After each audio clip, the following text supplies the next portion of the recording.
De nos jours, les tsunamis tuent des milliers de gens et ravagent tout sur leur passage.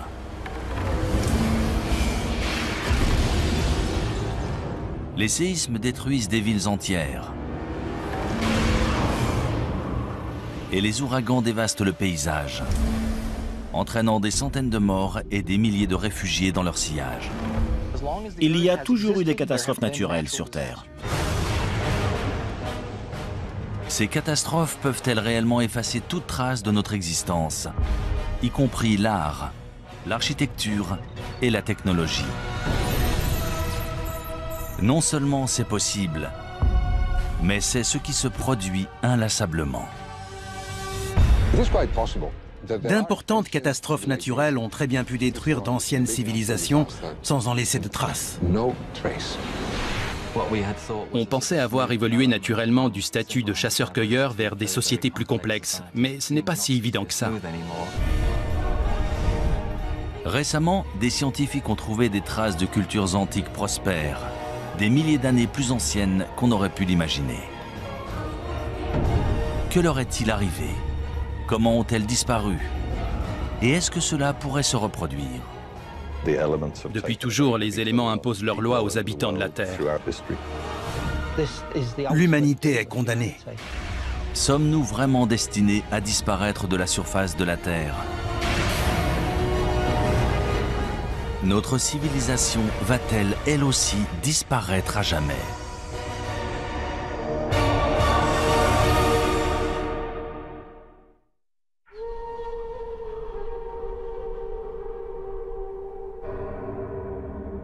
Le désert Roub al-Khali en Oman.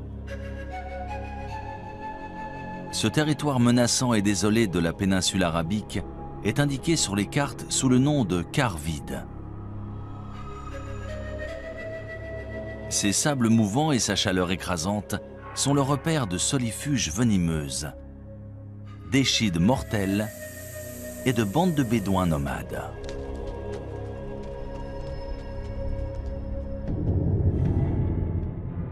Mais si l'on en croit d'anciennes légendes, cette région était très différente. C'est ici, il y a environ 5000 ans, qu'existait autrefois un royaume mythique appelé Hiram. Connu pour sa richesse et sa splendeur, Dieu l'aurait détruit pour le punir de sa vilainie et de sa corruption. On en parle dans différentes sourates du Coran. Il est dit que le vent s'est mis à souffler et a détruit la ville parce que ses habitants ne voulaient pas suivre la parole de Dieu. Des prophètes sont venus pour essayer de les changer, de les purifier, mais ils ont refusé. Du coup, la ville et sa civilisation ont été détruites.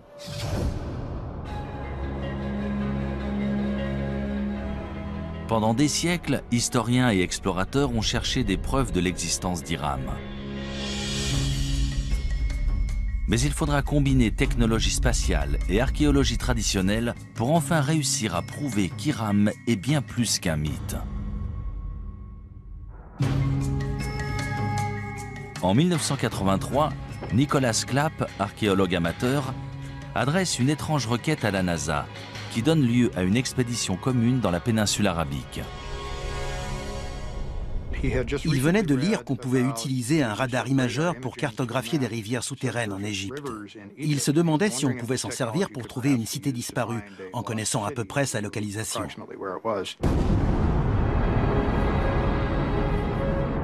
Transportée à bord de la navette Columbia, cette technologie appelée radar imageur spatial fonctionne comme un appareil de radiographie souterrain. On enregistre d'abord des images depuis l'espace, puis on les modifie numériquement pour faire ressortir des détails invisibles à l'œil nu, notamment d'anciens lits de rivières et des routes de caravanes aujourd'hui enfouies sous le sable. Je n'aurais jamais cru qu'on pourrait découvrir depuis l'espace une cité disparue. Mais ils ont persisté et étudié des détails qui semblaient intéressants. Les images satellites ont un gros avantage. Elles permettent d'observer une région entière, de voir les détails dans leur contexte. Voilà une image d'un radar spatial d'une partie du Sahara, le désert au sud-ouest de l'Égypte, aujourd'hui l'un des endroits les plus secs de la planète. Cette large bande, c'est un ancien canal fluvial aussi large que la vallée du Nil. Et à l'intérieur, on peut voir un canal plus petit. Et voilà ce qu'on verrait une fois sur place. Là, on est au milieu de l'un de ces fleuves et on regarde une rive découpée plus haut. Ça a été une sacrée découverte. Dans l'Antiquité, les gens dépendaient de ressources, comme nous. Ils avaient besoin d'eau et de réseaux de transport. On a vu la relation entre ces différents éléments et découvert des pistes dans cette zone. Ça a été un point de départ dans notre recherche d'Iram. Les images satellites de Roub al-Khali montrent aussi d'anciennes routes de caravanes convergeant vers une zone le long de la frontière est du quart vide.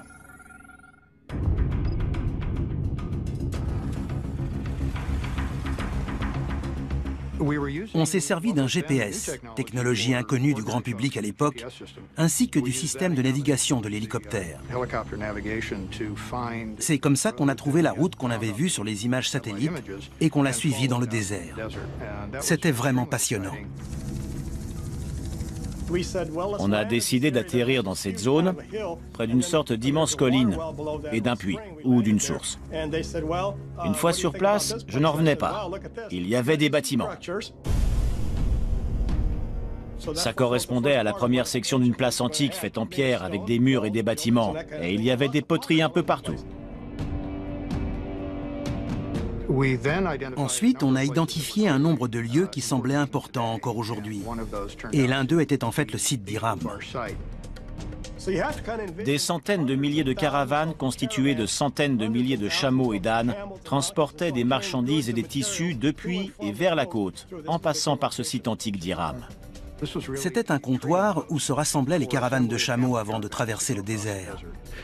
Il y avait une forteresse qui servait en fait à protéger la réserve en eau. C'est là qu'on contrôlait les caravanes de chameaux. Si elles voulaient traverser cette zone, il fallait payer une taxe.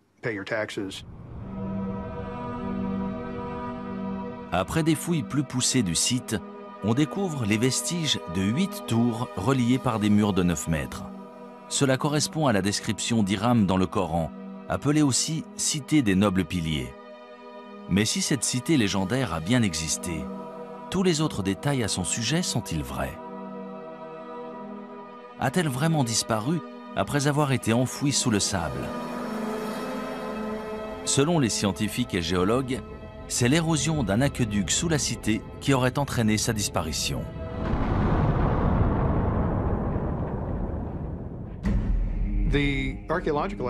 Si l'on en croit les preuves archéologiques autour du site, lorsque les réserves en eau ont diminué, la forteresse s'est effondrée dans un entonnoir et les gens ont fui. Beaucoup sont morts. Les légendes anciennes relatent le même sort étrange. Mais un tel événement peut-il réellement avoir éradiqué un peuple entier? Peut-il vraiment avoir détruit toute trace d'une culture, d'une langue et d'une civilisation? D'après de nombreux archéologues et historiens modernes, de telles conséquences dévastatrices sont tout à fait envisageables. On ne sait déjà presque rien de notre histoire quand on remonte à 3, 4, 5 000 ans en arrière. Alors, si l'on remonte avant la dernière glaciation, voire les 2 dernières, tout a changé, y compris les civilisations, les organisations et les communautés humaines. Tout a été perdu. Les premières cultures, en particulier celles qui n'avaient pas l'écriture, ont été en grande partie oubliées. On n'a aucune trace historique et les seules traces qu'on puisse trouver sont archéologiques. Cela sous-entend qu'un archéologue trouve des vestiges de ces civilisations et se base dessus pour reconstruire leur histoire.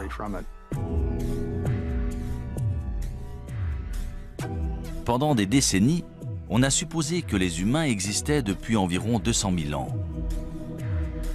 et que ce qu'on appelle la civilisation était apparu il y a seulement quelques milliers d'années. Mais de nouvelles découvertes remettent constamment en question ce que nous savons réellement de notre histoire.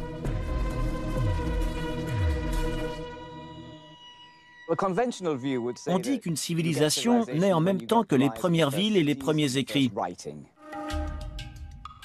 C'est ce qui est arrivé entre 3000 et 5000 ans avant Jésus-Christ en Mésopotamie, soit à l'Irak aujourd'hui. C'est à ce moment-là qu'on est passé de groupes de chasseurs-cueilleurs à une société agraire, c'est-à-dire à des gens capables de faire pousser leur nourriture. C'est ce qui a permis de rester à un endroit précis. Et c'est avec cette sédentarisation de l'humanité qu'on a commencé à parler du concept de civilisation.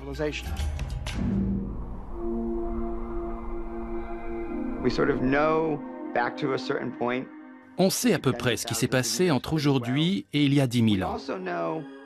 Grâce aux études évolutionnaires, on sait à peu près quand les hommes sont apparus. Mais la période entre l'apparition des hommes et celle des civilisations qu'on connaît est très vaste. C'est excitant de découvrir jusqu'où remonte la civilisation.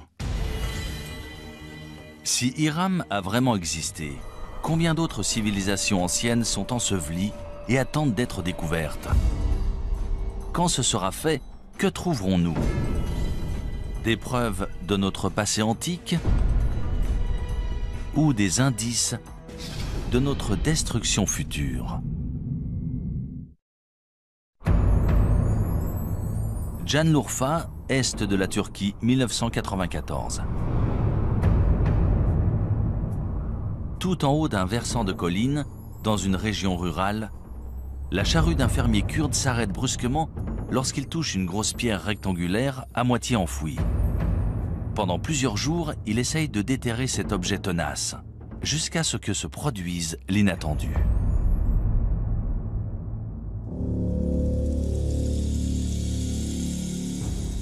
Le fermier découvre des traces de formes étranges sculptées dans la pierre. Très vite, sa découverte attire sur le site des équipes d'archéologues venus du monde entier. Après des fouilles minutieuses, on découvre une série d'immenses mégalithes présentant des sculptures d'animaux en relief extrêmement bien conservées. Sangliers, renards, bétail et de nombreux oiseaux, la plupart venant d'autres régions. Ces dessins sont magnifiquement exécutés. Certains lions sont absolument incroyables. C'est un site extraordinaire. Mais ce n'est pas le plus étonnant. On estime que ce site, connu sous le nom de Göbekli Tepe, ou la colline au nombril, aurait 11 000 ans, soit presque 5 000 ans de plus que tous les autres sites comparables. Göbekli Tepe a tout changé pour les archéologues. Suite à cette découverte, on a dû élargir notre définition du terme civilisation. On a tous été très surpris de découvrir Göbekli Tepe. On n'avait encore jamais vu de site aussi élaboré. C'est une découverte incroyable, surtout pour une période aussi ancienne. Göbekli Tepe est un site remarquable. Ces sculptures datent de 7000 ans avant les grandes pyramides. On se demande souvent comment les Égyptiens ont pu avoir accès à cette technologie et ce savoir-faire à leur époque. Mais maintenant, tout nous apparaît sous un nouveau jour. Göbekli Tepe a été érigé 7000 ans plus tôt.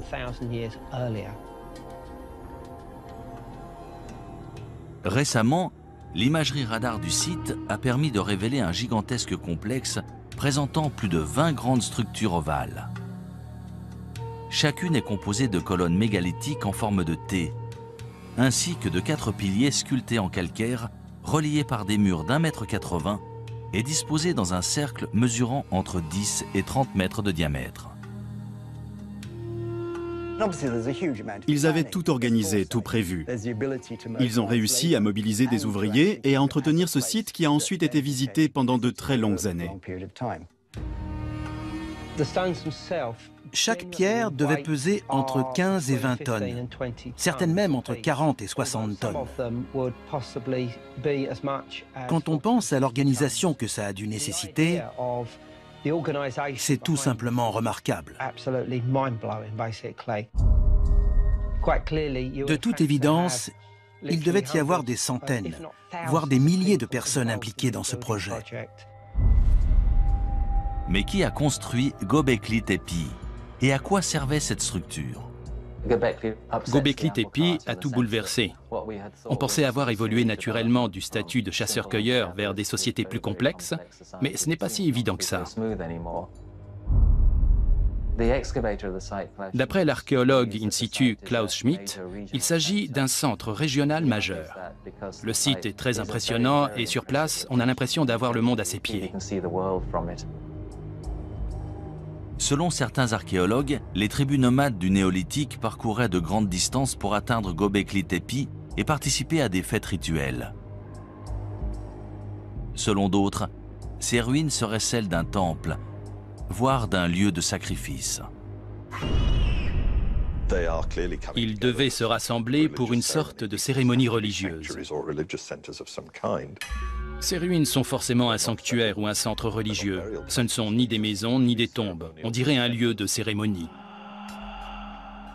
Selon de nombreux chercheurs, Göbekli Tepe aurait été utilisé pendant presque 2000 ans. Mais 7000 ans avant Jésus-Christ, les cercles de pierre auraient été enfouis et abandonnés intentionnellement. Pourquoi ?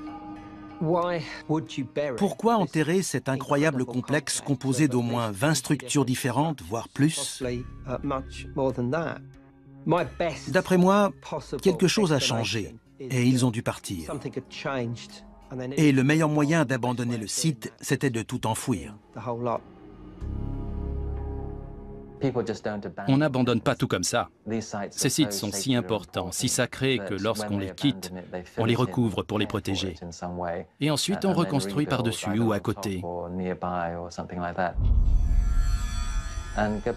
C'est le cas ici. On a la preuve qu'ils ont recouvert intentionnellement ces temples avant d'en bâtir un autre ailleurs. Ce n'est pas si simple. Il faut remettre ça en contexte. C'était la toute fin de la dernière période glaciaire, une ère de grands changements. On a des preuves qu'une catastrophe a eu lieu à cette époque sur le continent américain, probablement suite à l'impact d'une comète ou d'un astéroïde. On en a trouvé des preuves un peu partout dans le monde. C'est à cette époque que Göbekli Tepe a été construit. On aimerait savoir pourquoi.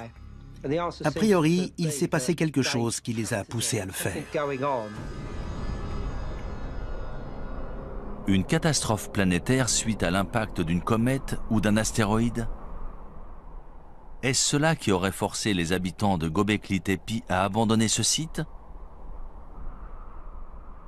Ou est-ce en réponse à cette catastrophe que le site a été bâti comme temple et lieu de recueillement?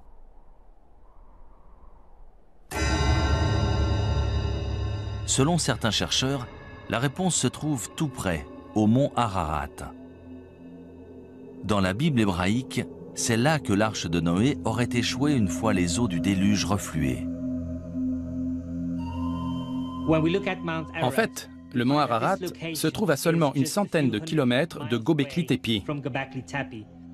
Quand on observe les animaux sculptés à Göbekli Tepe, il est impossible d'expliquer pourquoi certains d'entre eux ont été représentés étant donné qu'on ne les trouve pas dans cette région. Est-ce que certains de ces animaux vivaient dans cette région à l'époque? Et dans ce cas, d'où venaient-ils? Si l'on en croit la mythologie, il s'agirait des animaux de l'arche de Noé. On a beaucoup étudié les origines du déluge. Ce récit existe un peu partout dans le monde. Il existe une version ojibwé, une version amérindienne, une version chinoise, et on en parle dans la mythologie grecque et la mythologie hindoue. Il est tout à fait possible que des événements réels aient inspiré la mythologie et les légendes. Ces récits du déluge parlent peut-être de vrais déluges. Ces mythes et récits narrant un déluge et le sauvetage de nombreux animaux à bord d'une arche sont-ils vraiment inspirés de faits réels? Nous trouverons peut-être une réponse en étudiant d'autres civilisations disparues. Que vont-elles nous révéler du mystérieux passé et du futur incertain de l'humanité?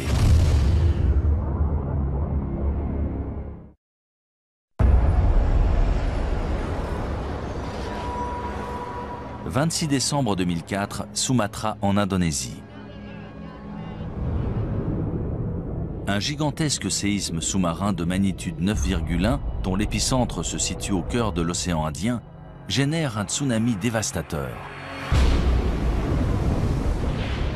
En quelques minutes, il fait plus de 230 000 morts et plus de 2 millions de réfugiés.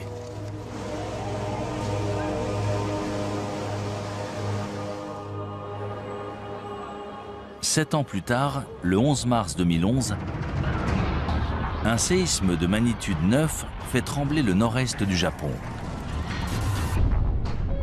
C'est le plus puissant séisme qu'ait jamais subi l'île.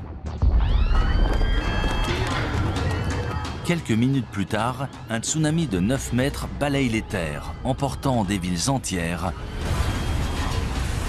et environ 23 000 personnes.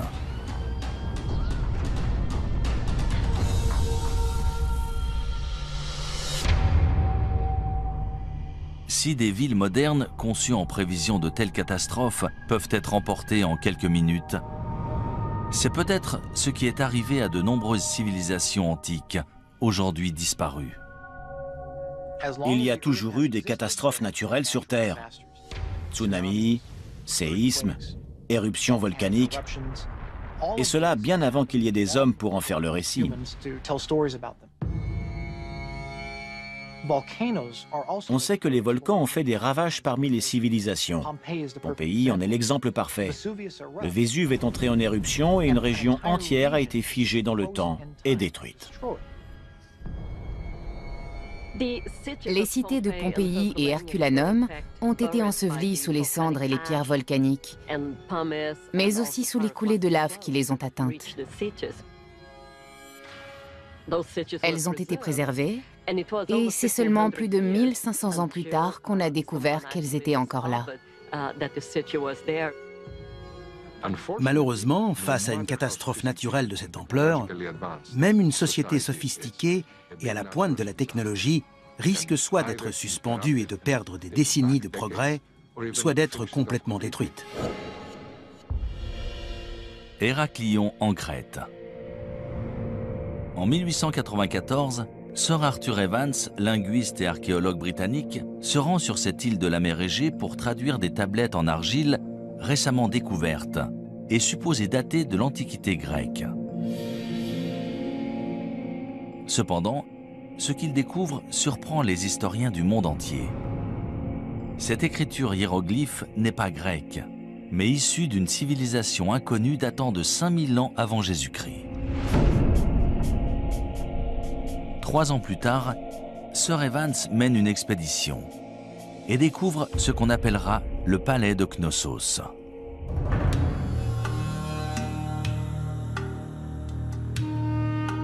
D'après les archéologues, l'imposante structure contenait autrefois des pièces richement décorées, de l'eau courante, chaude et froide, et même des toilettes en intérieur. Sir Evans nomme les bâtisseurs du palais les Minoens, en hommage au roi mythologique Minos de Crète.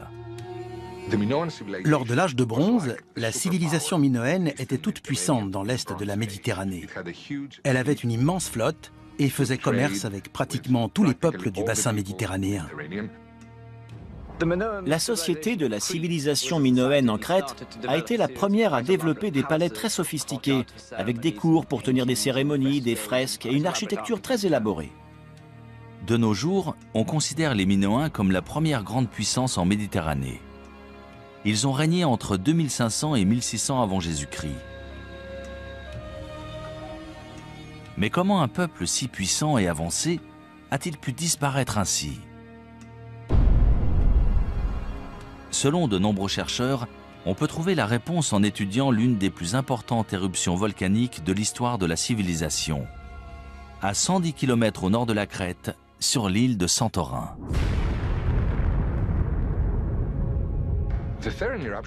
L'éruption de Santorin s'est déroulée en 2 ou 3 phases sur plusieurs jours, voire plusieurs semaines. On pense que les habitants de l'île ont détecté des signes qui les ont avertis, vu qu'on n'a pas trouvé de squelette à Santorin, contrairement à Pompéi. Les habitants de Santorin ont eu le temps de s'enfuir. En revanche, les habitants de Crète ne s'attendaient pas à ce que l'éruption ait de telles conséquences chez eux.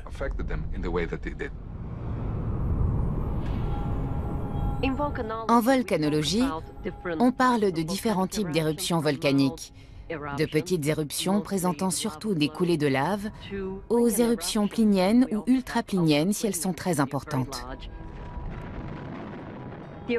Celle de Santorin était une éruption plinienne, peut-être même ultraplinienne. Elle était très explosive, à tel point qu'elle a détruit une majorité de l'île.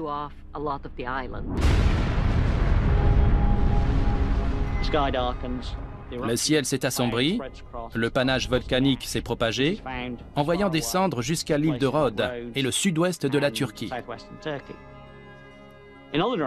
Dans les autres directions, on pouvait entendre les explosions au loin, au fur et à mesure que l'éruption progressait. Tout laisse à croire que la violente éruption volcanique de Santorin a généré un énorme tsunami qui s'est abattu sur les villes portuaires de la Crète. Voici une reproduction de la mer Égée dans l'est de la Méditerranée et du volcan de Santorin. On va voir ce qui s'est passé juste après l'éruption du volcan. Tout d'abord, on a ce qu'on appelle une vague de remblayage suite à l'effondrement de la caldeira du volcan. Ça crée un trou dans la mer. Ensuite, la vague commence à se propager et se dirige vers la Crète, là où vivaient les Minoens. Voilà la vague initiale. Elle commence à se propager. Là, c'est la Crète, et dans 20-25 minutes, la vague l'atteindra. Quand elle s'est abattue sur la Crète, la vague mesurait entre 4,50 m et 9 m de haut.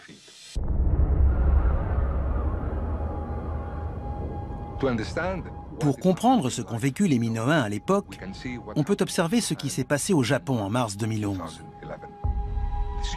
C'est un énorme tsunami dont l'impact sur notre société se ressent encore chaque jour.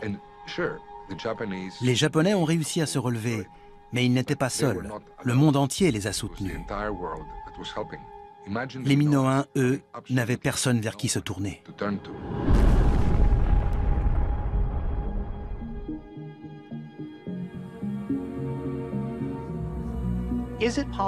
Est-il possible qu'une civilisation ait existé, ait été détruite, puis qu'une autre civilisation ait vu le jour au même endroit, ignorant tout de celle qui l'a précédée?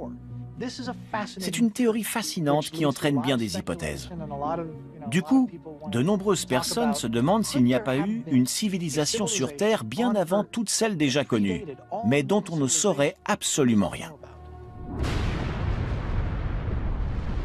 Si un volcan actif peut vraiment détruire toute trace d'une civilisation passée, une activité volcanique similaire pourrait-elle représenter la même menace encore aujourd'hui?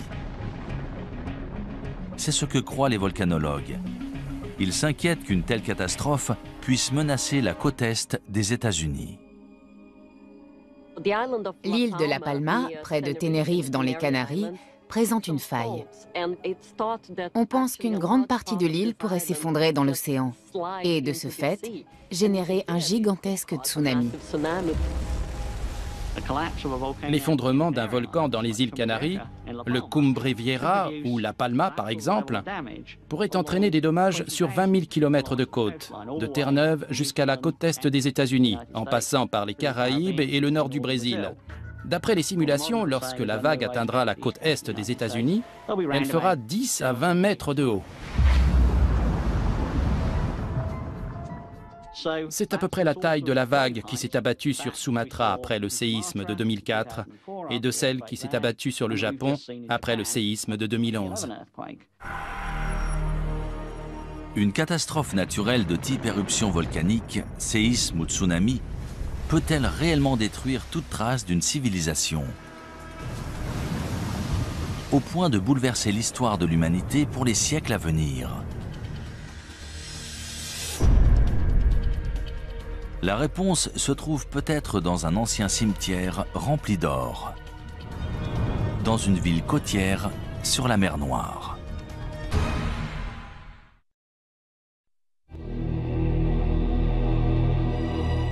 Varna en Bulgarie. Pendant des siècles, cette ville balnéaire de la mer Noire a attiré voyageurs et commerçants en provenance d'Europe et du Moyen-Orient. Au IIe siècle avant Jésus-Christ, les Romains ont profité des sources chaudes locales pour construire une immense série de bains publics. Mais ni les visiteurs, ni ses habitants ne connaissaient le secret enterré sous la ville. Un secret qui, une fois révélé, changerait l'histoire européenne à jamais. Ça s'est passé à la fin de l'automne 1972. Il y avait un site de construction en cours dans la zone industrielle de Varna. Ils creusaient pour installer des câbles électriques. Retcho Marinov, conducteur d'excavateur, creuse une tranchée d'1,20 m de profondeur lorsqu'il tombe sur ce qu'il pense être d'anciens artefacts en cuivre. Il les rapporte chez lui pour les mettre en sécurité. Quelques semaines plus tard, un habitant du village lui a dit que ces objets étaient très intéressants. Le directeur du musée de Dalgopol est venu chez lui, et lorsqu'il a vu tous ces objets, il n'en croyait pas ses yeux. Le lendemain, des archéologues du musée de Varna, parmi lesquels Alexander Minchev, retournent sur le site de construction et sont stupéfaits de leur découverte.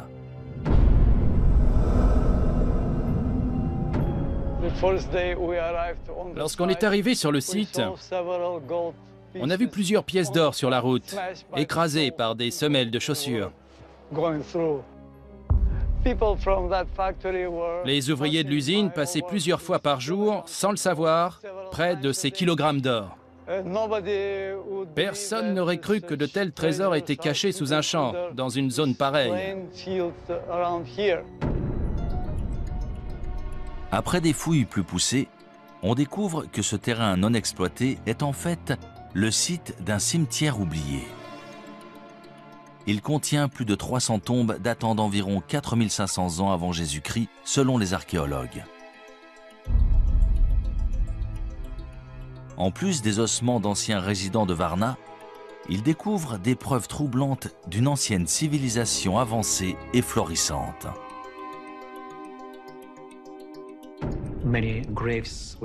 On a trouvé de nombreuses tombes avec des ossements humains.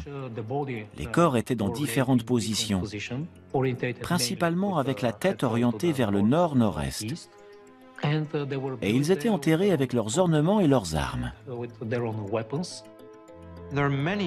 Il existe un tas de ces objets extraordinaires, mais les trouver tous ensemble, dans un seul cimetière, c'est la preuve qu'il s'est passé quelque chose de très important dans la région de Varna.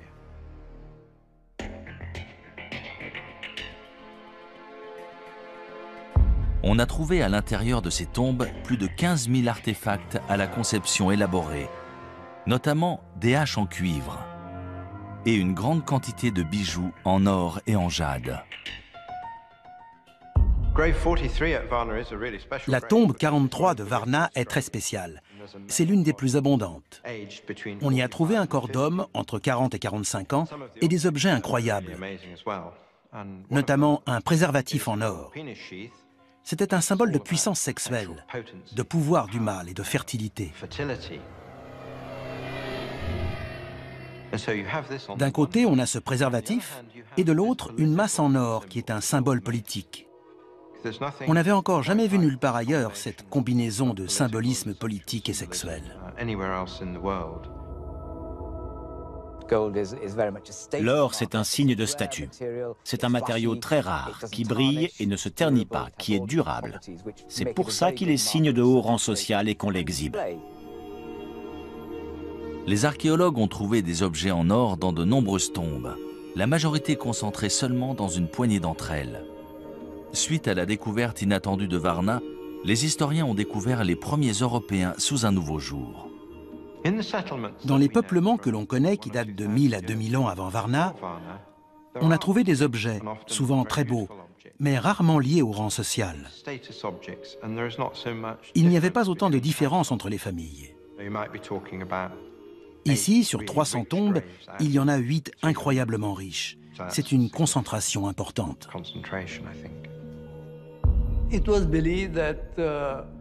On suppose que pendant l'ère préhistorique, tous les hommes étaient égaux. Ils travaillaient ensemble, partageaient leurs récoltes. Il n'y avait aucune différence, ni d'ordre social, ni autre. Ils étaient sûrement comme nous. Ils aimaient l'or et les bijoux, et ils se servaient d'outils. Ils n'étaient pas différents de nous. Eux, c'est nous. Varna aurait servi de pôle aux commerçants préhistoriques qui transportaient des armes en cuivre vers des régions aussi éloignées que la France et l'Espagne. Presque 1500 ans avant la naissance de pôles de commerce similaires en Mésopotamie. Varna est aussi associé à l'armement, la guerre et les batailles. On a trouvé un grand nombre d'armes dans ces tombes. Haches de guerre, fer de lance, tête de flèche. Puissance et guerre vont toujours de pair. C'est évident. Avant la découverte de Varna, on connaissait des sociétés très complexes dont on sait aujourd'hui qu'elles datent de l'âge de bronze. Stonehenge est l'une de ces sociétés complexes. Mais Varna date d'au moins 3000 ans avant Stonehenge.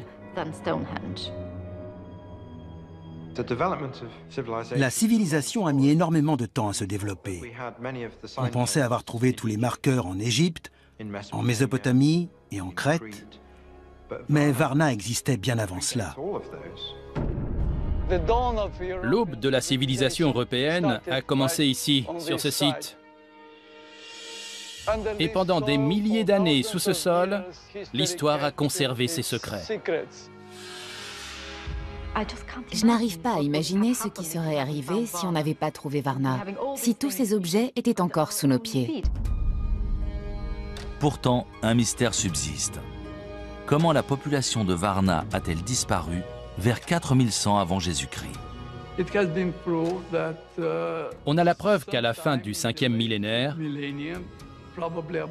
probablement vers l'an 4200 avant Jésus-Christ, il y a eu un important changement climatique.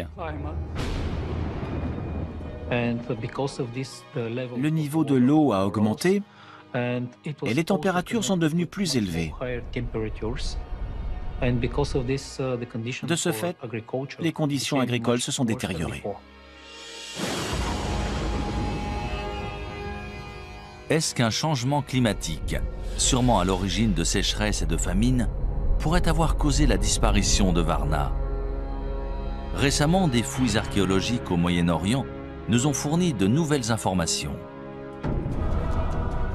D'après de nombreux archéologues et spécialistes, ces découvertes vont nous permettre de résoudre le mystère entourant la disparition de Varna et d'autres cités disparues. Mais d'autres se basent sur des preuves différentes, plus incroyables encore.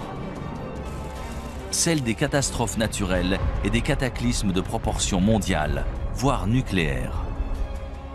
Des preuves qui impliquent que le temps nous est compté.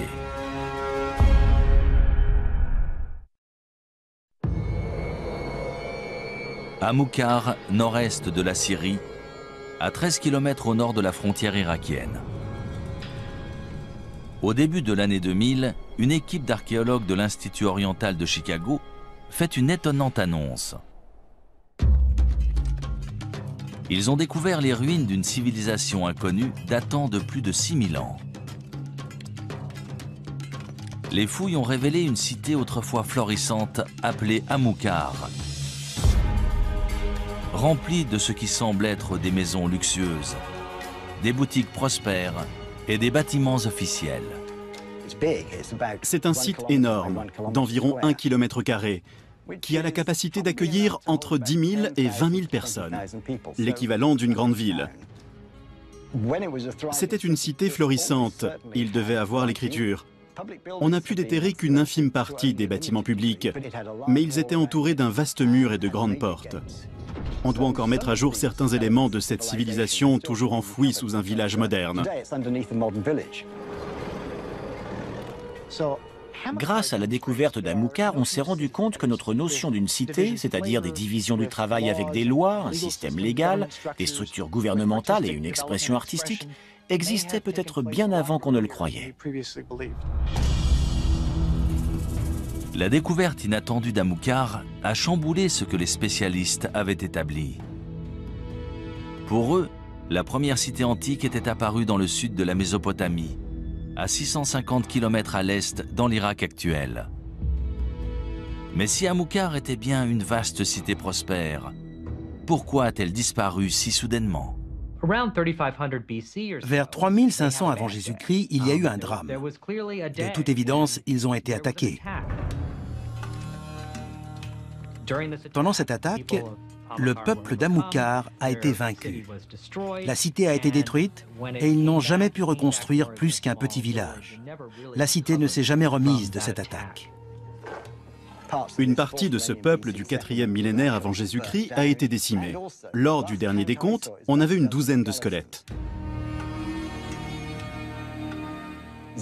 Mais d'après ce que je sais, certains corps n'ont pas été enterrés dans les règles.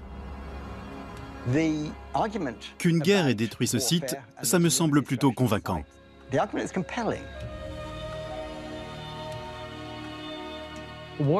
Au moment de la destruction d'Amukar, on se battait la plupart du temps à main nue. Mais on a des preuves que les habitants d'Amukar utilisaient des balles. Pas des balles de revolver, évidemment, plutôt des projectiles avec des frondes. C'est une hypothèse controversée mise en avant par les archéologues d'Amukar. Dans tous les cas, lorsque la cité a été détruite, le combat a fait rage et la cité a péri dans les flammes. C'est intéressant, car on sait depuis longtemps qu'à cette époque, d'autres cités se développaient dans le sud, comme Uruk par exemple. Mais aujourd'hui, on a de nouvelles preuves que des cités comme Amukar créaient leur propre civilisation en parallèle. Avec une telle dynamique nord contre sud, la destruction d'Amukar a pu sonner le glas de ces peuples du nord qui essayaient de créer leur propre mode de vie. Ils ont fini par être vaincus par les peuples du sud, ce qui a bouleversé le cours de l'histoire. À des centaines de kilomètres à l'ouest d'Amukar se trouvent les ruines d'un autre peuplement antique, Caramel.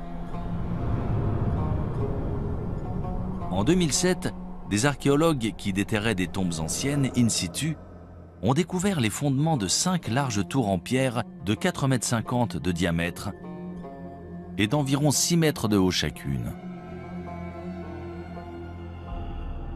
Elles auraient au moins 10 000 ans. Ces ruines sont situées dans le nord de la Syrie, pas très loin de Göbekli Tepe. De toute évidence, il s'agit de la même culture. Nous ignorons pourquoi ce site a été construit. Tout laisse à penser qu'il s'agissait de défense. Il devait sûrement faire face à des prédateurs, animaux ou humains. À quoi servaient ces tours? Est-ce qu'elles faisaient partie d'une forteresse? S'agissait-il de tours de guet ou avaient-elles une autre utilité? Honnêtement, on n'en sait rien. Caramel, dans le nord-ouest de la Syrie, est un site important. C'est la toute première preuve de structure permanente en pierre, datant de 2000 ans avant ce que l'on pensait être la structure permanente la plus ancienne dans la cité de Jéricho. Avec la découverte de Caramel, on a abandonné l'idée que l'évolution depuis le néolithique a été un processus unique. Je peux vous nommer de nombreux autres sites où l'on a trouvé des cultures locales distinctes, chacune très élaborée, mais différentes les unes des autres. Il n'y a pas eu un seul grand développement. Il y en a eu tout un tas, certains plus réussis que d'autres. Pour la plupart des spécialistes, Caramel et Amukar ont été détruites par des armées venues du sud de la Mésopotamie. Dans l'Antiquité, il y avait énormément de conflits. Je ne parle pas de guerre mesquine et irréfléchie. Il s'agissait d'agrandir des cités, de s'approprier plus de territoires et de subordonner plus de villes pour taxer plus de résidents. Ces guerres territoriales sont-elles la seule cause de la destruction de ces grandes cités antiques? Depuis peu, une autre théorie infiniment plus hasardeuse a vu le jour. Caramel et Hamilcar ont peut-être été victimes d'une étrange et spontanée explosion nucléaire. En 1972, des scientifiques du Gabon en Afrique découvrent des traces d'un événement nucléaire au cœur d'une mine d'uranium. On sait que les réacteurs nucléaires génèrent des déchets. En mesurant la quantité, on peut dire de quand ils datent. Et c'est comme ça qu'on a découvert qu'ils remontaient à 2 milliards d'années. Il y a un réacteur nucléaire dans le Soleil, à l'origine de toute vie. Mais pourrait-il y en avoir un sur Terre? Après tout, dans les années 50, on se demandait s'il était possible de créer un réacteur nucléaire naturel dans l'écorce ou le noyau terrestre. L'uranium-235 est notre principale source de réacteurs à fission nucléaire. C'est assez commun, plus que l'or. Sur l'échelle des larges éléments qui peuvent se diviser, celui-ci est relativement courant et peut être extrait. Pour créer une réaction nucléaire, il faut surtout 2 choses. Un uranium suffisamment dense et de quoi ralentir les neutrons. Le mieux pour ralentir des neutrons et obtenir une réaction en chaîne, c'est l'eau. Et dans cette zone d'Afrique de l'Ouest, il y avait la parfaite combinaison avec juste ce qu'il faut d'eau et d'uranium suffisamment dense pour obtenir un réacteur nucléaire. Avec un réacteur naturel, on peut engendrer une catastrophe de l'ordre de celle de Tchernobyl, 1 degré de radiation qui pourrait affecter la santé des gens. Si de l'uranium venait à alimenter un réacteur nucléaire naturel, cela engendrerait une fission nucléaire, et c'est ce qu'on veut éviter à tout prix. Dans tous les cas, ça serait sous terre. Ça aurait les mêmes effets qu'un volcan. Donc, ce serait bien une catastrophe naturelle. Selon certains scientifiques, une telle explosion nucléaire aurait balayé toute vie à des centaines, voire des milliers de kilomètres autour du site du dépôt d'uranium. Si cela s'est produit en Afrique de l'Ouest, pourquoi pas ailleurs? Peut-être même à Hamilcar. Quand on sait que c'est arrivé à un endroit précis il y a environ 2 milliards d'années, on se dit qu'il y a forcément d'autres endroits, en particulier sous terre, où l'on n'a pas bien cherché. À mon avis, peu de gens croient que ces civilisations ont disparu suite à d'importantes catastrophes naturelles. Combien ont disparu il y a 20 ou 30 000 ans et dont on ignore encore tout? On ne se concentre que sur les civilisations des 5000 dernières années. On ne sait rien au-delà de l'histoire chinoise ou égyptienne.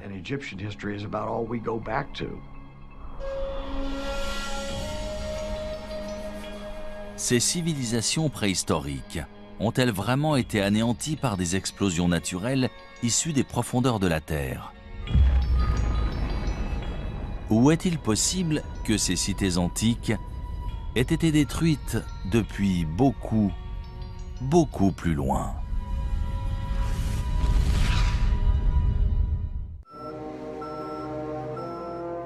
« 21 décembre 1968. Mission Apollo 8 de la NASA. Dirigée par le commandant Frank Borman, c'est la première fusée habitée à atteindre la Lune.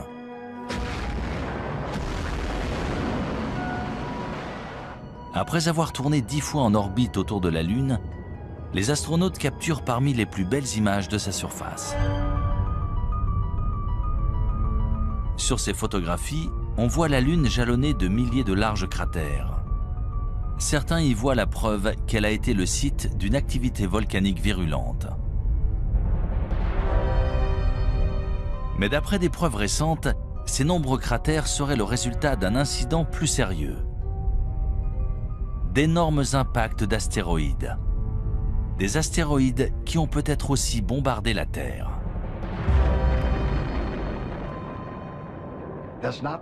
Ce n'est pas un homme sur la Lune, mais des cratères.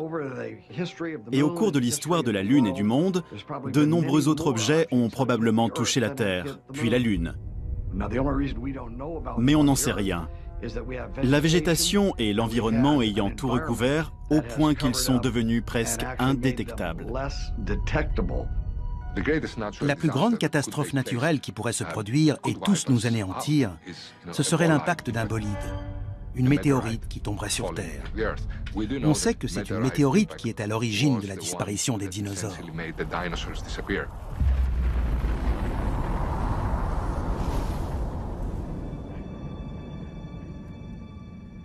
Nous voici au bord du météore cratère, site célèbre d'un impact de météorite dans le nord de l'Arizona. Le cratère a été formé il y a 50 000 ans lorsqu'un astéroïde d'environ 45 mètres de diamètre est entré dans l'atmosphère à environ 42 000 km/h.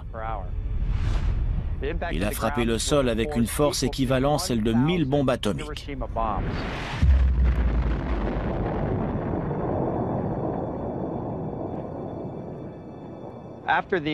Aujourd'hui, le cratère fait environ 1250 mètres de diamètre, 4 km de circonférence et environ 168 mètres de profondeur. Pour résumer, si l'on plaçait le Washington Monument au fond du cratère, la pointe de l'obélisque serait au même niveau que les bords du cratère. S'il se produisait un tel événement dans un endroit aussi peuplé que la ville de New York, par exemple, on estime que personne ne survivrait dans un périmètre de 16 km.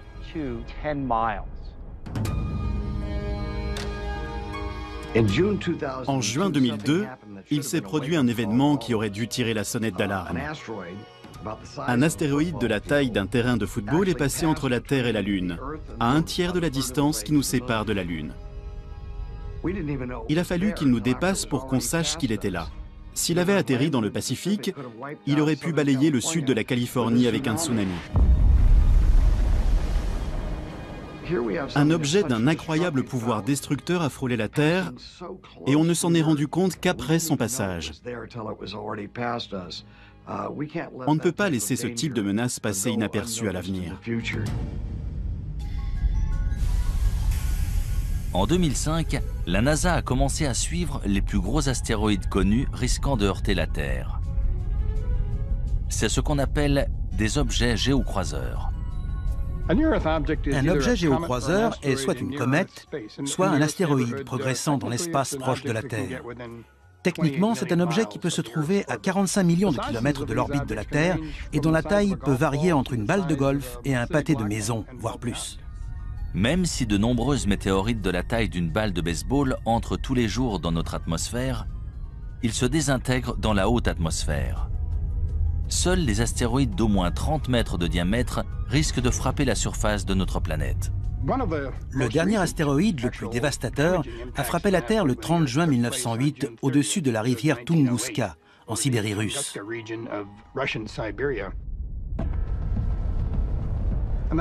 Un objet mesurant entre 30 et 40 mètres est entré dans notre atmosphère. La pression exercée à l'avant de ce petit astéroïde était plus importante que celle exercée à l'arrière. Du coup, il s'est aplati et a explosé à environ 6,5 km au-dessus de la surface de la Terre.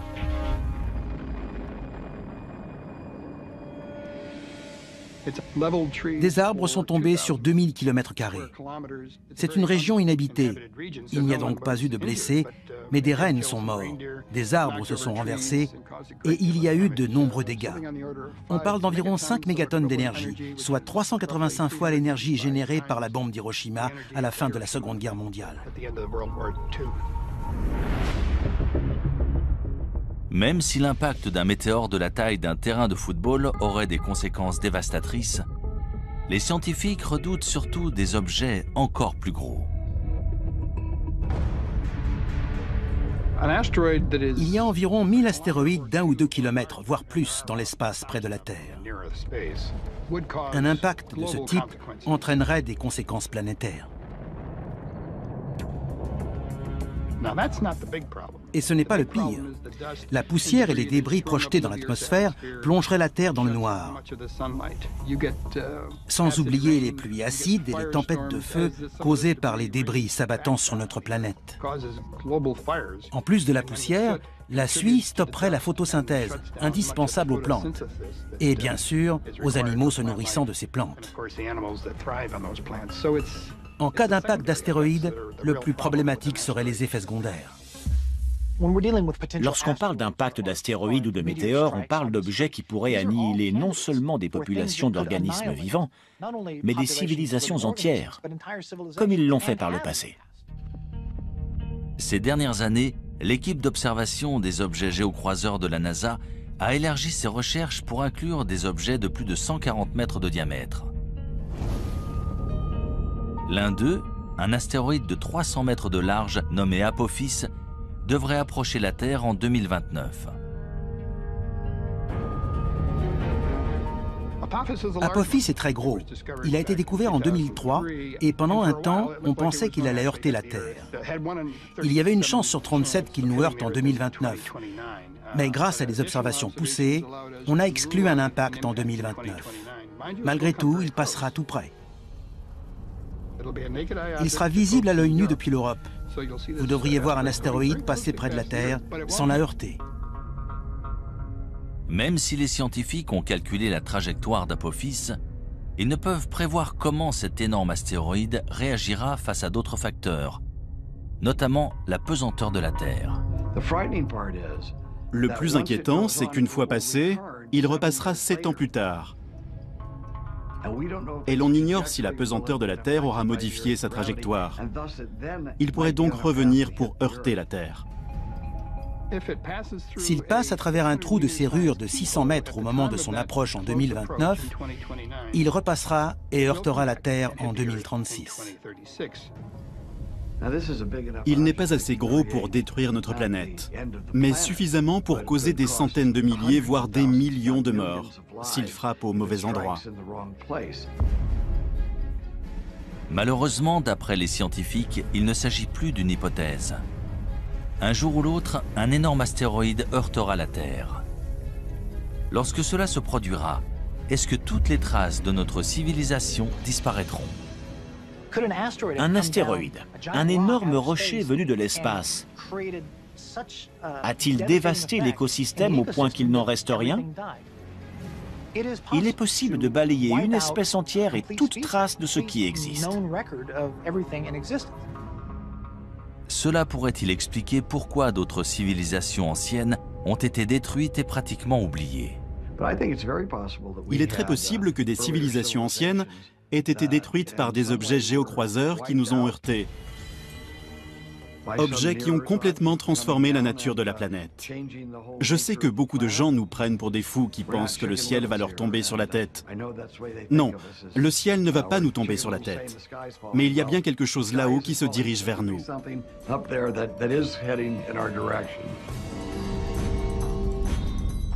Si un météore heurte la Terre de notre vivant, que pourrons-nous entreprendre pour minimiser ces ravages ? Sommes-nous suffisamment préparés pour ne pas perdre les siècles d'avancées technologiques dont l'humanité peut se vanter ? Ou sommes-nous plus vulnérables que nous ne le pensons ?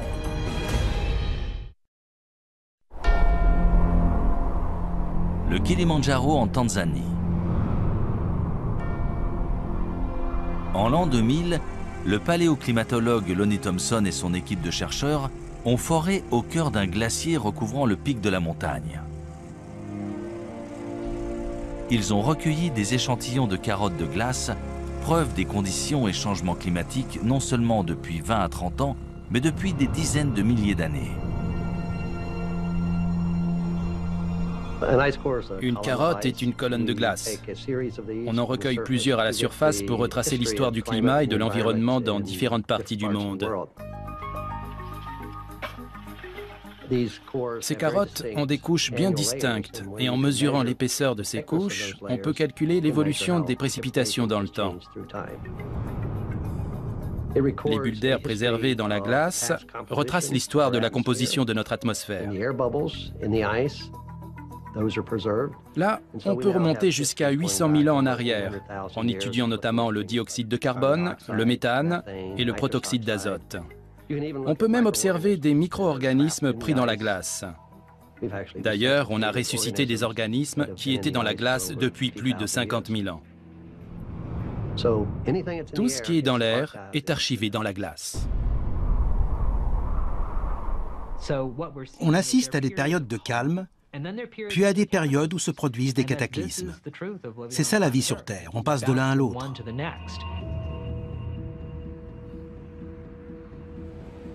Stockées dans ces immenses congélateurs à l'Université d'État de l'Ohio, voici les carottes de glace que Lonnie Thompson a recueillies dans des glaciers du monde entier.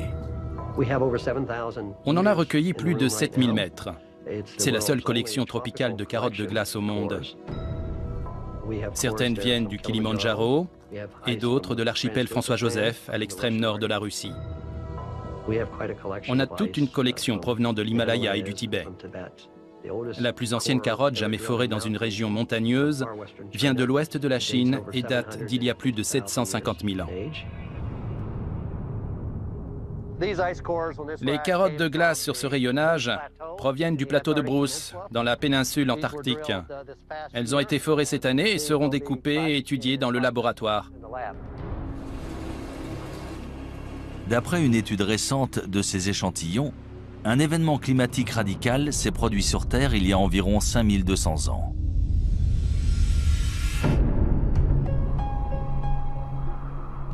Ce changement soudain coïncide avec l'émergence de nombreuses nouvelles civilisations en Asie et au Moyen-Orient. Il semblerait qu'il y ait eu un renouveau partout dans le monde, mais on ignore pourquoi. Pourquoi c'est arrivé à ce moment-là?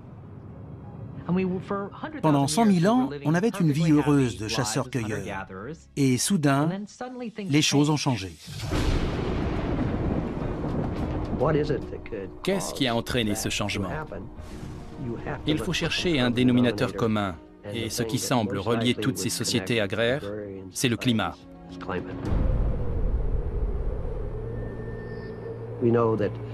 On sait qu'à cette époque, le désert du Sahara s'est asséché.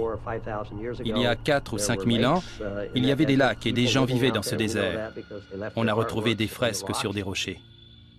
Si l'on en croit ces nombreuses preuves, il s'est produit un événement dramatique à cette époque.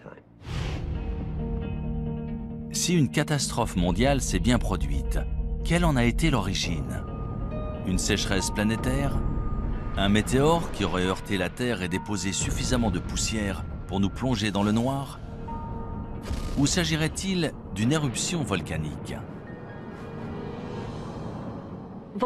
Les éruptions volcaniques sont essentielles pour une planète. C'est comme ça qu'elle perd sa chaleur primordiale. Ça fait des milliards d'années qu'il y a des éruptions volcaniques sur Terre. L'existence des hommes ne représente qu'une fraction de ce temps. Il y avait des éruptions volcaniques bien avant eux, et il y en aura bien après eux. Sans elles, la Terre ne serait pas ce qu'elle est aujourd'hui. On compte de nombreux volcans actifs à travers le monde, la plupart trop petits pour détruire la Terre à l'échelle mondiale.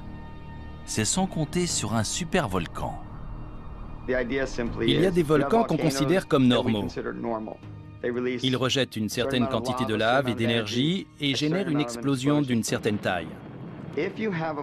Si la lave et les gaz d'un volcan sont particulièrement bien enfermés, la pression sera d'autant plus forte et l'explosion d'autant plus massive.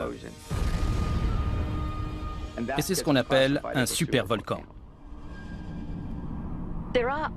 Certains volcans génèrent des éruptions très importantes. En général, ce sont les volcans autour de la ceinture de feu, ceux qui présentent des caldeiras, notamment en Nouvelle-Zélande, en Papouasie-Nouvelle-Guinée ou même en Alaska. Les scientifiques ont identifié au moins 7 supervolcans dans le monde. Le plus grand se trouve sous le parc national de Yellowstone dans le Wyoming. Si l'on en croit la géophysique, à Yellowstone et dans certains autres endroits sur Terre, il y a une concentration de chaleur en profondeur, ce qui entraîne une fonte partielle de la roche dans ces régions. Et de ce fait, de temps à autre, cela peut provoquer une gigantesque éruption.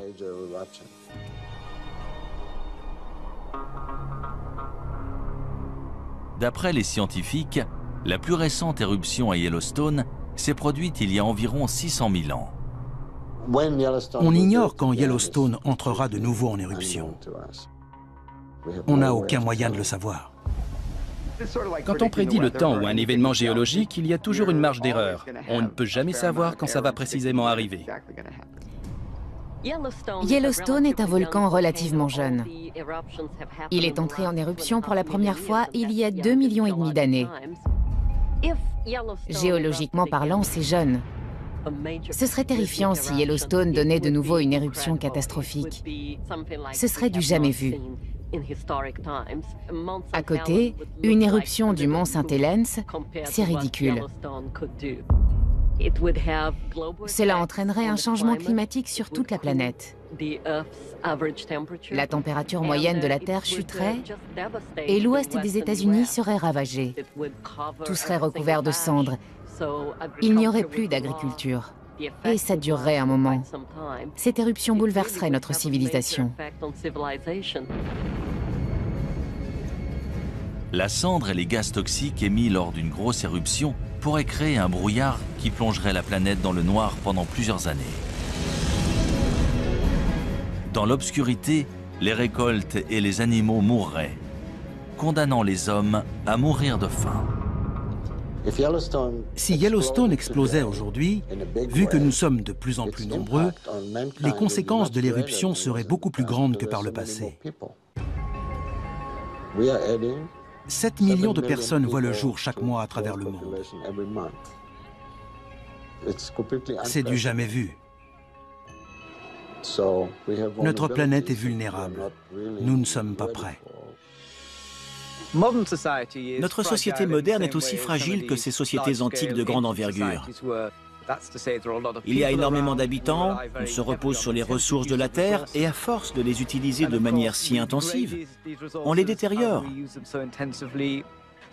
Pour beaucoup, notre société est au bord de l'effondrement. Les hommes sont des êtres très dépendants par nature. On a tendance à l'oublier dans notre société actuelle, mais il existe des forces bien plus puissantes que nous. Ces forces ont toujours été là et ont déjà bouleversé des cultures et des civilisations par le passé.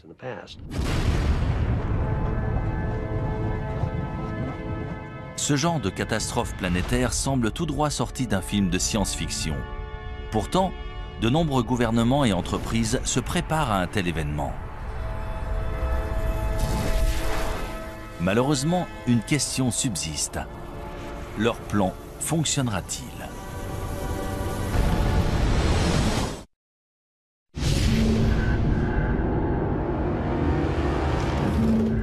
Selon les scientifiques, notre planète a déjà subi plusieurs extinctions par le passé. Suite à ces événements, le nombre de plantes et d'animaux s'est vu réduit à quelques spécimens. Mais si notre civilisation devait soudain s'éteindre, est-ce que toute notre culture et notre technologie disparaîtraient ?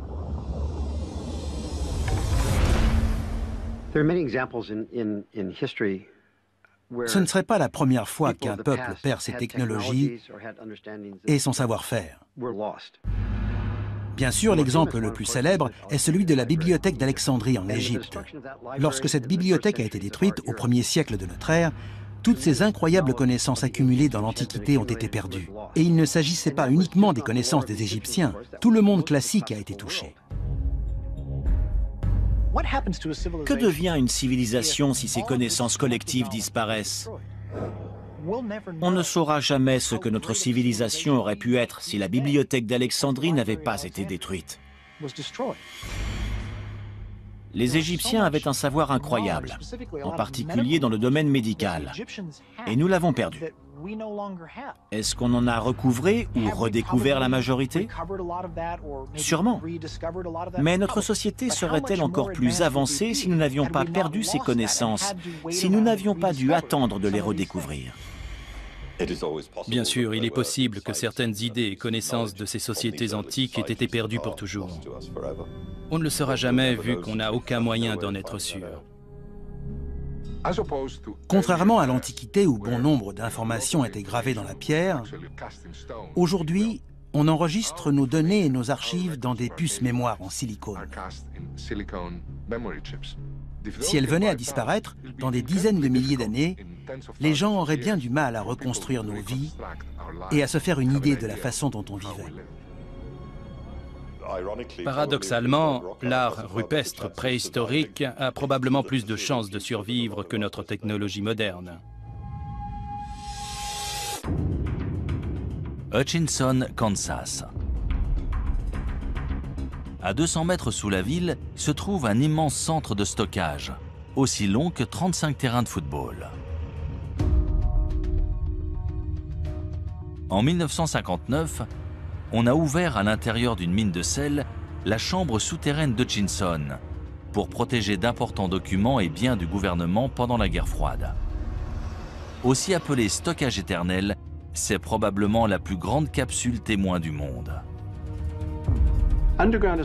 Une cave ou un sous-sol n'est pas toujours le meilleur endroit pour conserver des objets de valeur, mais il y a des avantages. La température est stable et les réactions chimiques responsables de la dégradation des objets dépendent justement des changements de température. L'humidité joue aussi un rôle important. Un degré d'humidité stable, ni trop élevé ni trop bas, c'est idéal pour la conservation.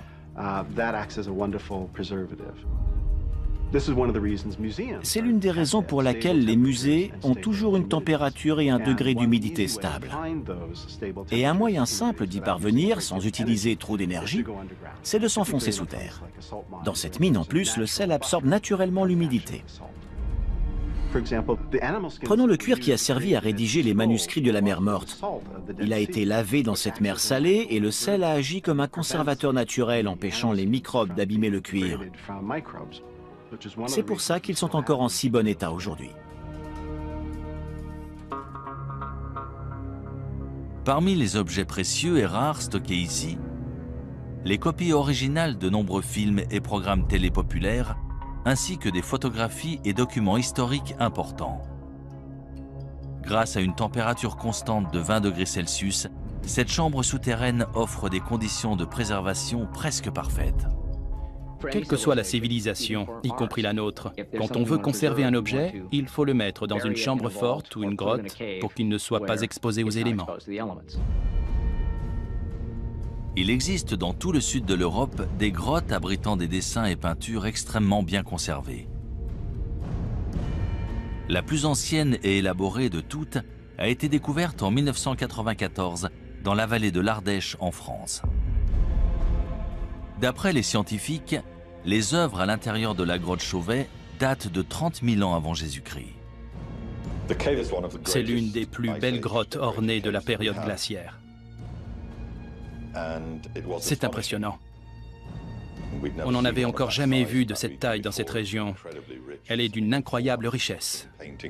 Il y a environ 400 peintures et gravures d'animaux, de magnifiques représentations de chevaux, de rhinocéros, d'ours, une grande variété d'images.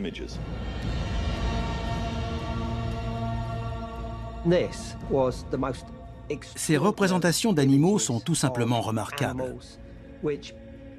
Elles auraient leur place dans une galerie d'art actuelle. La datation et la qualité des peintures de la grotte Chauvet ont remis en question tout ce qu'on savait ou pensait savoir sur l'existence de l'homme sur Terre.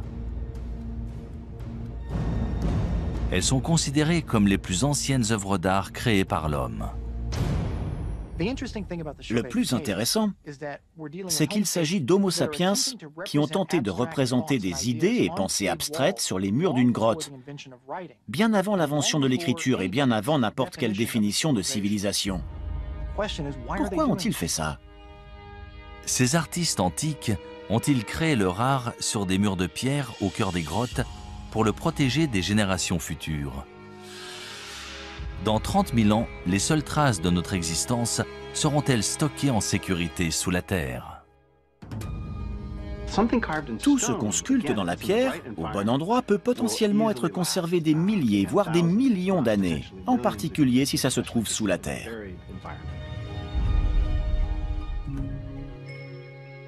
C'est sur une île norvégienne isolée, à 1300 km au sud du pôle Nord et à presque 125 mètres au cœur d'une montagne de grès, que se trouve la réserve mondiale de semences du Svalbard. Il s'agit d'une mesure de protection en cas de perte accidentelle de la grande variété de plantes et de récoltes alimentaires sur Terre. Plus de 20 millions de graines sont stockées ici. Les graines sont stockées dans une mine de charbon abandonnée, transformée en une réserve stabilisée. Certaines graines peuvent survivre très longtemps, d'autres ont besoin d'être plantées, de pousser et d'être de nouveau récoltées. Ce n'est pas un environnement statique. Ici, les graines sont constamment renouvelées et échangées contre des graines issues d'autres réserves dans le monde. Cette réserve de graines a été conçue spécialement au cas où notre civilisation serait détruite.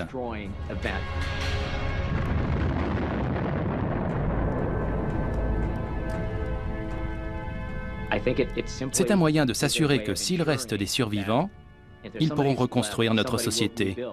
Et ils y arriveront d'autant mieux avec ces graines.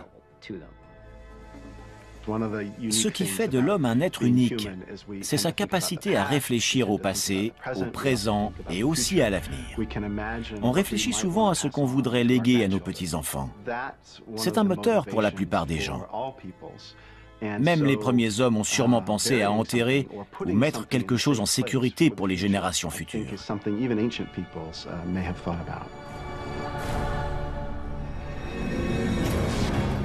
Si des civilisations anciennes ont délibérément conservé des preuves de leurs connaissances et technologies avancées dans des grottes ou structures souterraines, ces trésors cachés pourront-ils nous aider à savoir qui nous sommes et d'où nous venons?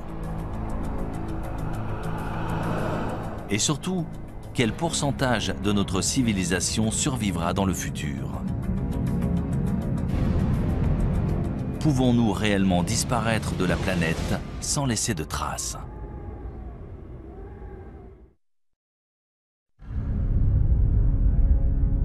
D'après les scientifiques, la planète Terre s'est formée il y a environ 4,5 milliards d'années. Pourtant, selon de nombreux spécialistes, l'humanité n'existe que depuis 200 000 ans. Pourrait-il se tromper? Des civilisations humaines ont-elles existé sur Terre il y a des centaines de millions d'années avant de disparaître sous la surface de notre planète sans laisser de traces? C'est probablement le cas, vu que la préhistoire humaine se mesure en millions d'années et que la civilisation, elle, se mesure en dizaines de milliers d'années. Il y a un trou, peut-être un type de civilisation qui nous a échappé. Tout semble indiquer que certaines civilisations très anciennes ont simplement disparu sans laisser de traces. 1 million d'années, même 100 millions d'années pour nous, c'est seulement une fraction de la durée de vie de la Terre. Il y a 100 millions d'années, des dinosaures vivaient sur Terre. Et si d'autres formes de vie existaient avant eux, il y a 1 milliard d'années? On n'a aucun moyen de le savoir et donc aucun moyen de dire « non, ça n'est jamais arrivé ». Si la Terre a bien subi une catastrophe planétaire, qu'est-il arrivé à la race humaine? Que se passerait-il si notre civilisation tout entière était balayée par une gigantesque éruption volcanique? Si l'atmosphère devenait toxique et qu'on mourrait tous, est-ce qu'on devrait de nouveau apprendre à faire du feu? Combien de temps ça nous prendrait? Seuls les habitants des régions les plus reculées survivraient. Ils redeviendraient des chasseurs-cueilleurs jusqu'à ce qu'ils arrivent à reconstruire une civilisation des milliers d'années plus tard. Si des civilisations passées ont bel et bien disparu, est-il possible que des traces de notre société moderne se retrouvent enterrées sous terre et finissent par être oubliées? Prenons l'exemple de Tchernobyl. On voit bien à quelle vitesse ces constructions modernes se sont délabrées. Regardez ces traces. En seulement 50 ans, la majorité de cette infrastructure s'est énormément détériorée. Imaginons qu'on nous demande de quitter New York, de l'abandonner là, tout de suite. Dans 1000 ans, elle serait ensevelie sous des débris, sous l'eau. La plupart des bâtiments se seraient effondrés depuis longtemps. Allons encore plus loin, disons dans 10 000 ans. Je doute que quelqu'un arrive à reconnaître quoi que ce soit. Il faudrait vraiment savoir ce qu'on cherche pour le trouver.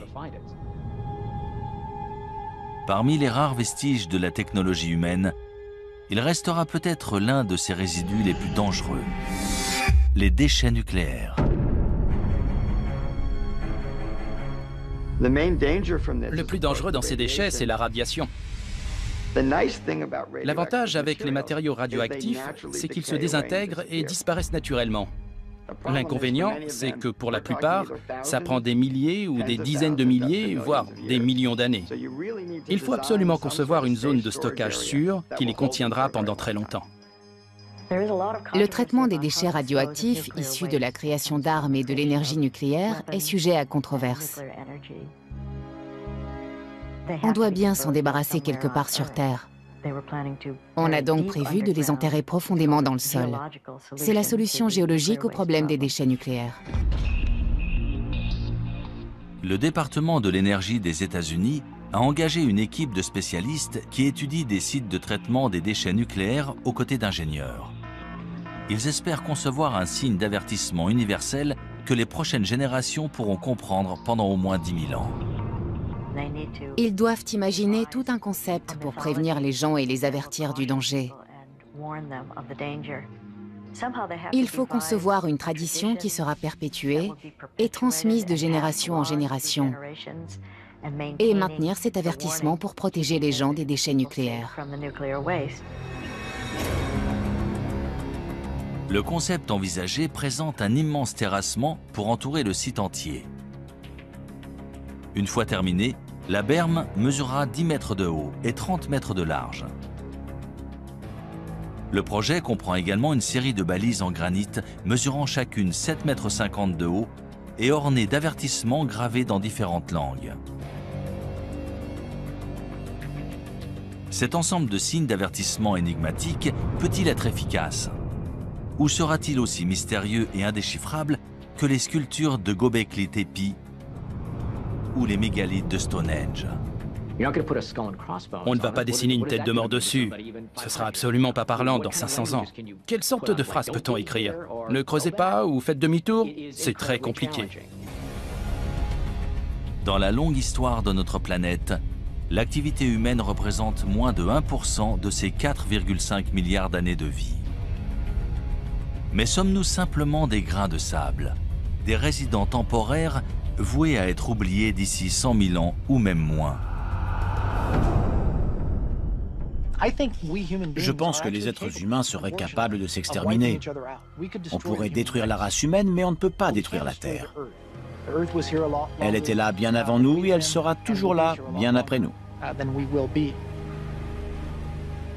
Si chaque trace de notre civilisation peut être détruite aussi facilement, comment les historiens peuvent-ils être sûrs que tout ce que nous vivons ne s'est pas produit auparavant?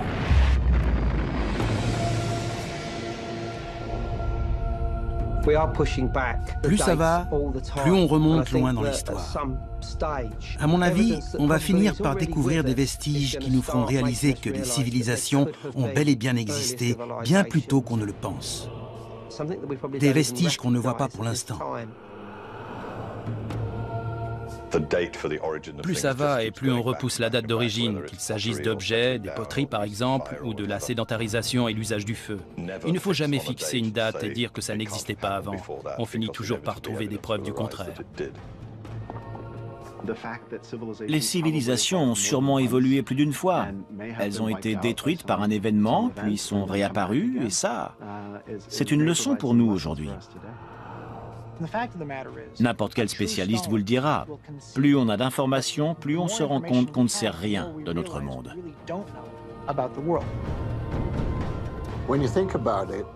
Quand on y pense, les traces écrites qu'on a de ce passé lointain sont si infimes qu'en fait, on ne sait presque rien. L'histoire de l'humanité est-elle si mystérieuse?